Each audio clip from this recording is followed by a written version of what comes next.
Good afternoon, everyone. Thank you for the introduction, sir. And so I got rank 51st this time. Sociology was my optional, and this was my second attempt. And I was a student of ELITE, and I'd be briefly discussing about how sociology as my optional helped me gain the desired rank. And largely I'll be talking about general studies, GS, how to go about it, what are the mistakes to be avoided, what books to be read, and most importantly, what not to read. So to begin with, in sociology, I've got 301 score, and I think going by what sir tells me is that anything above 300 is a good one.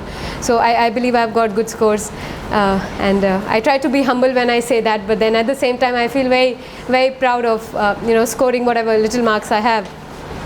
So to begin with, if we were to talk about the optional itself, so sociology, much like other optionals, has two papers, where paper 1 deals with some archaic issues, where you have to talk about thinkers and international thinkers, basically Marxian theories, and then Weber, etc.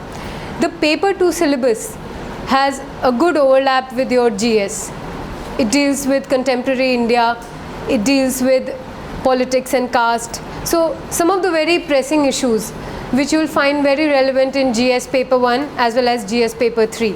There are topics on environment, ecology, and how it is hampering the society.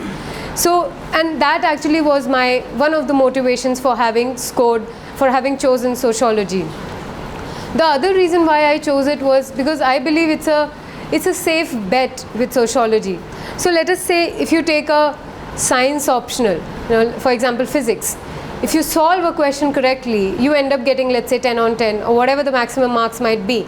But if you get it incorrect somewhere midway, you end up getting a 0. But in sociology, there is no black and white. If you have an understanding on a certain issue, you will be able to get average, if not, exceptional marks. So somewhere I felt that it was a safe bet. And talking about how I prepared for sociology, so as I mentioned, I enrolled with ELITE for the sociology test series and all the content that sir would give me. I was based out of Lucknow, so most of our interactions were online. And here I must mention that sir has been very, very consistent throughout my preparation regime. I remember one day very distinctly, and it was very unprofessional of me, in fact. I called him up on Diwali because somehow I was facing a doubt, and it was something that was really troubling me. So sir was kind enough to take my call on the eve of Diwali and help me with my doubt. So this was something that was unprecedented for me as well. I had joined other online test series, etc. also, but nowhere did I get this kind of help. So the answer sheets that we would send to ELITE, it was ensured that we got a detailed feedback. So very briefly, I just talk about, so this was one of my test series, and perhaps the highest I got, 149.5, not to mention. So here, sir would always tell me that write your test in real exam-like conditions. So in your actual exam, there'll be 2 papers, 3 hours each, with a gap of 2 hours. So in this, apart from your knowledge, what is also tested is your stamina. I mean, it's December and it's pretty cold. It was pretty cold in Lucknow. You have to write for 3 hours, and then after 2 hours, you have another 3-hour paper. So you have to make sure that you build that stamina. You have to make sure that you have done considerable answer writing, so that when you see a familiar question. So I think here optional differs slightly from GS. In GS you can have some unexpected questions. So if you see last year's paper GS2, there was a question on McBride Commission. I mean, this was something that most of the candidates were caught unaware of. Very few might have even heard of it, let alone writing an answer on it. So, but in optional, it is pretty, you can predict the paper somehow. And as the saying in sociology is, to know is to predict, and to predict is to control. So if you are able to predict your paper, you'll be able to control your marks. I would very often mention, sir, that I just want 300 marks in sociology. Somehow just get me 300. Somehow I should get 300. Thankfully, I got a good 301.